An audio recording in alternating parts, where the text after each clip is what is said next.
The IDF has the best ratio on record in modern warfare, even when you rely on Hamas's inflated numbers. Piers Morgan should stop peddling lies, propaganda and libel against the only democracy in the Middle East that is keeping jihadists at bay. So I guess my first obvious question is, why the fuck do you keep coming on my show? That's how you feel about it. You've been on dozens of times, to be clear, on a show that you think just platforms Jew haters. This is really getting tiresome, Piers. If you're not going to talk about Iran, I'm just going to log off. I couldn't. You made your point. Let's move on. I don't give a monkey's what you want to do. If you want to log off, log off. All right, later. All right, well, log off. Fine. Carry on, Jonathan. And I'm happy that an Israeli by your criteria, was, then you must was be reprimanded. In that case, you must be a Jew hater spreading blood libels. He called Piers Morgan's guests rank Jew haters, spreaders of blood libels. A parade of liars platformed for years. So Piers brings him back on and asks him to defend it live. Jonathan Conricus, the former official spokesman for the Israeli military, went on X and accused Piers of building a show around anti-Semites, not critics, not people he disagrees with, Jew haters. Piers doesn't get defensive. He asks the only question that matters. Name one specific thing any of these guests said that was actually false. Watch what happens instead. Conricus doesn't answer with facts. He answers with the label again. Hamas propaganda, adapted for a Western audience, spread by people who hate Jews. And then Piers does something simple. He reads back what Conricus himself dismisses as irrelevant. A sitting Israeli government minister openly saying he wants Lebanon to burn. Another minister talking about emptying Gaza. Real people, real quotes, real positions in Israel's own government. And Conricus's answer isn't to defend them or condemn them. It's to wave them away as fringe while calling anyone who criticizes them a bigot. If you're tired of watching legitimate criticism get rebranded as hatred so nobody has to actually answer it, subscribe to The Honest Perspective. We ask for the specific thing that was false, not the label. I'm Neil. This is The Honest Perspective. When the answer to criticism is always hater, the criticism was never the problem. Let's get into it. Jonathan Conricus, we had a little exchange on X this week, where we're always quite civilized with each other when you come on my show. You're probably one of my most returning guests, I think, in the history of Uncensored. So I was a little bit surprised by the tone you took with me, but you're perfectly entitled to, obviously. But you got into categorizing this show. You said you and your endless list of lying and unhinged guests have had a vital part in creating and cementing the modern-day blood libels against the Jewish state and its military. Here are some of the more obvious ones. You talk about civilian v combatants ratio, blame everything on Hamas. International starvation and Gaza is starving. You say this is all nonsense. Genocide and war crimes, none of that, nothing to see here. Killing of journalists, no, they're all Hamas. You say I could go on and probably prove that every libel and lie against Israel made up by the United Nations, Al Jazeera, and so on, and countless others have gotten oversized amplification on your show by you and your list of rabid Jew haters. They keep getting invited on your show to spew their toxic lies. The numbers are plain and as simple as can be in modern war. The IDF has the best ratio on record in modern warfare, even when you rely on Hamas's inflated numbers. Piers Morgan should stop peddling lies, propaganda and libel against the only democracy in the Middle East that is keeping jihadists at bay. So I guess my first obvious question is, why the fuck do you keep coming on my show? That's how you feel about it. Well, it keeps me sharper and I enjoy the exchanges. But on a serious note, as you know very well, people watch your show and it matters. You yourself have commented, and I think with the relevant level of satisfaction which you have earned, that you are an influential, very influential voice in the US, probably the most influential podcaster, non-American podcaster, and a lot of people around the world listen to this for entertainment and information. And I see myself as someone who cares about my country, my military. I also care about truth. And I want to fight and I want to present an Israeli perspective, not necessarily the Israeli perspective. But I think that so far, what I've found on this channel, and I'll return your words of courtesy, I found that I've been able to speak and been given the opportunity to present that perspective. But I have to say, Piers, that I stand by my words. And of course, I'm not happy if you don't like them and if it is offensive. No, but you're perfectly entitled. Let me be clear. You're perfectly entitled to your opinions. I just was under the mistaken belief that by constantly having you back on and many other pro-Israeli guests, that we were having balanced debates between competing positions, competing people. Many people, as you know, have a similarly egregious view of you and the stuff you come out with. And I've interjected a few times when I felt that's got too ad hominem. I was just surprised that you decided to lay into me for platforming people that you categorize everyone, it seems, who's criticized Israel as a Jew hater, right? Which I think is a grotesque mischaracterization of most of the people you're talking about. And I think that it also plays, to me, it plays into this extremely insidious aspect of the whole debate since October the 7th, which is any criticism of Israel or any criticism of the IDF or any criticism of Benjamin Netanyahu or his government, which contains some of the most disgusting headbangers in the history of governments anywhere in the world. I'm talking about Ben-Gvir, Smotrich and others who openly advocate for burning Lebanon to the ground, who endorse these appalling, aggressive expansions of the settlements on the West Bank, who talk about getting all the Palestinians out of Gaza and so on. You know what I'm talking about. You dismiss them as irrelevant. One of them is the national security minister of your country. So yeah, I take exception, Jonathan, having always, I think, treated you fairly.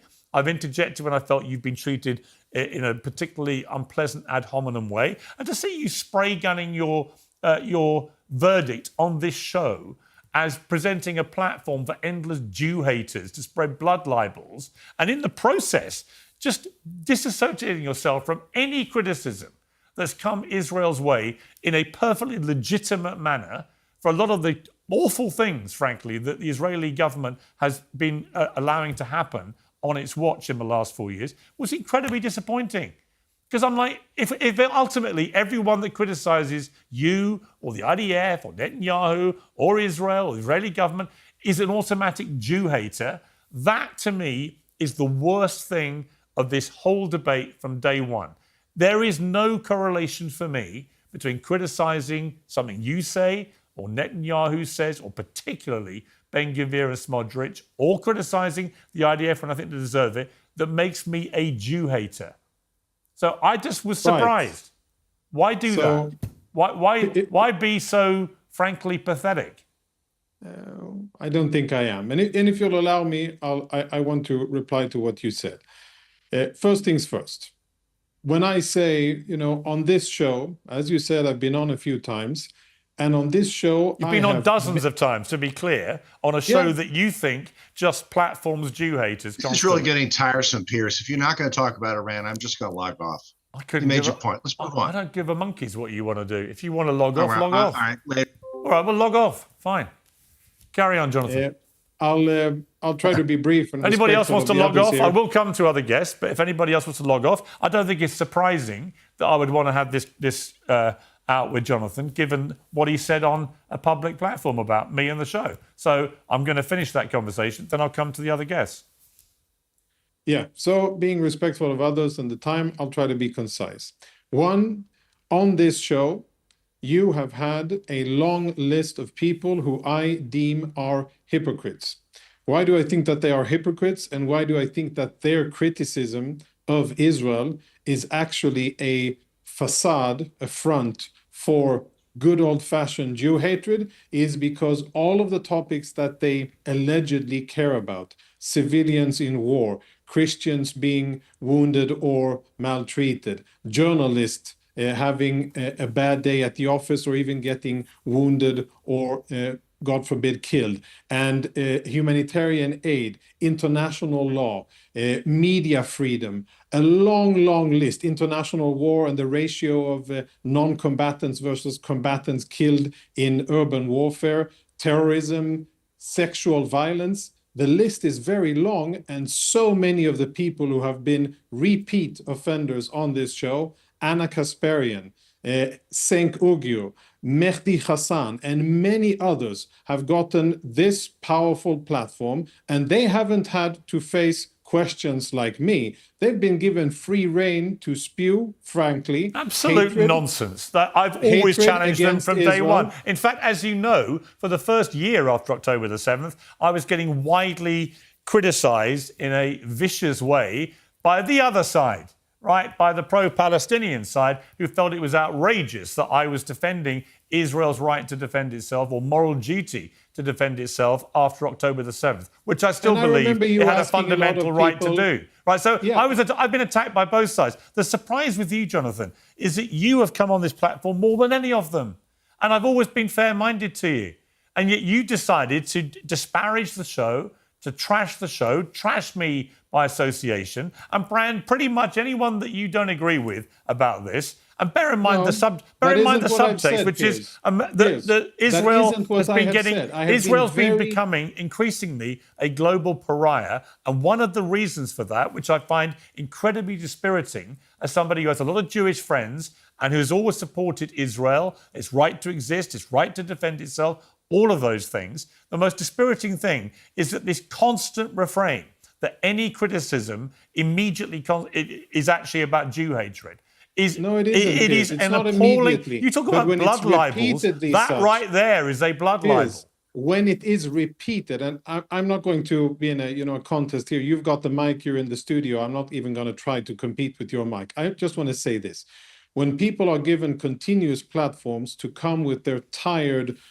With Mehdi Hassan, he's basically repeating Hamas propaganda, doing it in English and adapting it to a Western audience. And you have Anna Kasparian, and you have Cenk, and you have all other matters of people who have come here. And what about all the pro-Israeli guests I've had? Not just you, but Alan Dershowitz and a string of others who've come on to argue and debate with all those people you're talking about. And when you say that I, cast aside the entire show and that anybody who criticizes Israel is illegitimate, definitely not. Well, that's pretty much what you said on your expos. No, on your show, you have heard me say several times direct criticism of the IDF, of wrongdoings, of the Israeli government, of various ministers who I think have made horrible mistakes and distasteful comments and been part of very negative developments. And I have said that clearly, unequivocally. When Israel, by mistake, hit a humanitarian, the World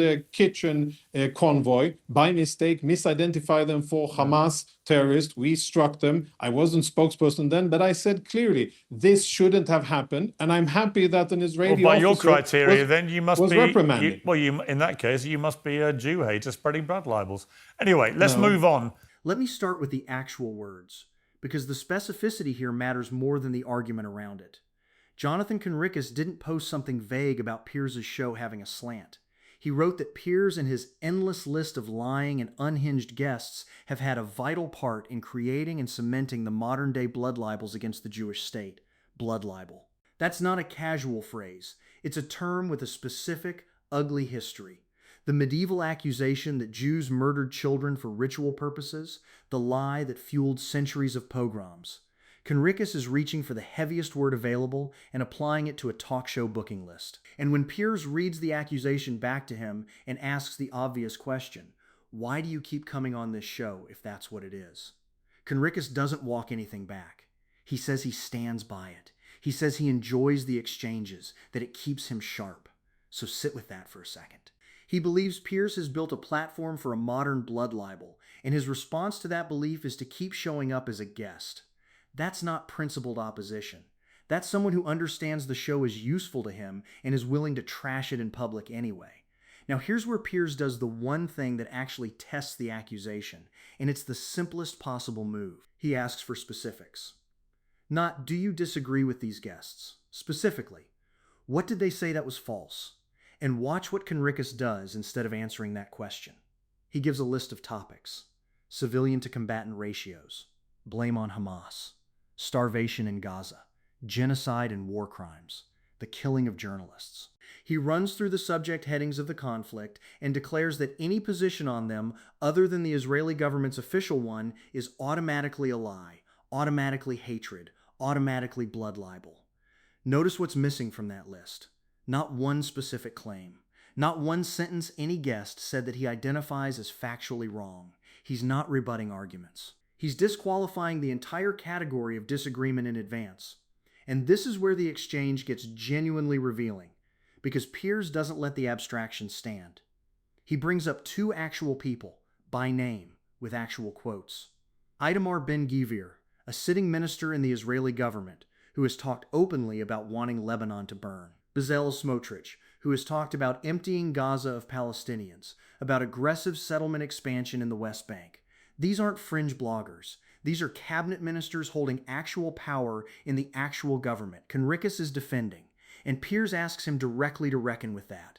Watch how Conricus handles it. He doesn't defend them. He doesn't condemn them either. He waves them off as irrelevant, noise at the edges that shouldn't define the conversation. But hold that next to what he said 30 seconds earlier about blood libels. If a minister calling for a country to burn is dismissible as fringe, but a critic pointing that out as a modern-day anti-Semite, the standard has stopped being about truth.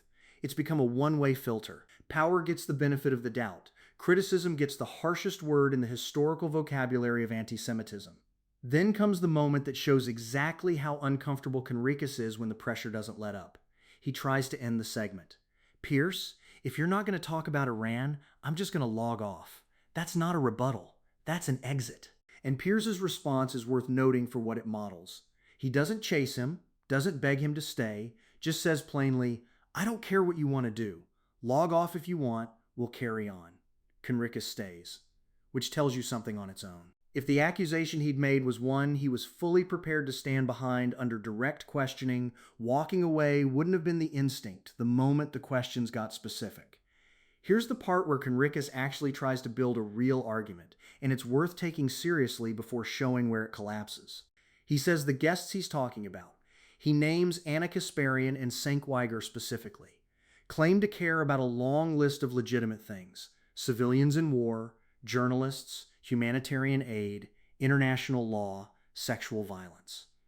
And his claim is that this concern is a facade, a front for what he calls good old-fashioned Jew hatred. That's a serious charge, and it deserves a serious answer, which Piers gives him. He points out, correctly, that Conricus has appeared on this show more times than almost any other guest.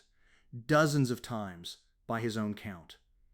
Always treated fairly, always given room to make his case, sometimes defended by Piers himself when he felt Conricus was being attacked unfairly by other panelists. That's not the treatment you give someone platforming hatred.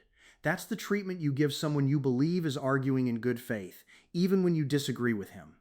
And then Piers names the actual mechanism at work, and it's the sharpest point in the whole segment. He says, any criticism of Israel, any criticism of the IDF, any criticism of Netanyahu or his government, which contains, in Piers's words, some of the most disgusting figures in the history of governments anywhere in the world, gets automatically recategorized as Jew hatred. That's the insidious part. Not that people disagree about Gaza or Lebanon or the war. That the disagreement itself gets relabeled as bigotry before anyone has to engage with what was actually said. Conricus tries to push back by pointing to one instance where he did criticize the IDF publicly, the strike on the World Central Kitchen convoy, which he said clearly shouldn't have happened. And Piers's response lands cleanly. By your own standard, then, you must be a Jew hater too. It's not said cruelly. It's said to expose the logic. If criticizing an Israeli strike makes you an anti-Semite, then Conricus, who has done exactly that, falls under his own definition. The framework doesn't hold together, and the moment someone applies it consistently, it collapses on the person using it. So here's what this whole exchange actually demonstrates, once you strip away the heat of it. Conricus made a serious accusation that a major media platform has become a vehicle for something with real historical weight and real historical danger. When asked to back it up with specifics, he couldn't produce one. When shown actual quotes from actual government ministers that would seem to warrant real scrutiny, he waved them off as irrelevant. When the questions kept coming, his instinct was to try to leave. And when his own logic was applied to his own past comments, it broke immediately. That's not what a well-founded accusation looks like under pressure. That's what a label looks like when it's being used to end a conversation rather than have one. If you believe criticism of a government's policies should be answered with facts, not with the heaviest word available, subscribe to The Honest Perspective. We ask for the specific thing that was false, not the label. I'm Neil. He called it blood libel. He couldn't name a single lie.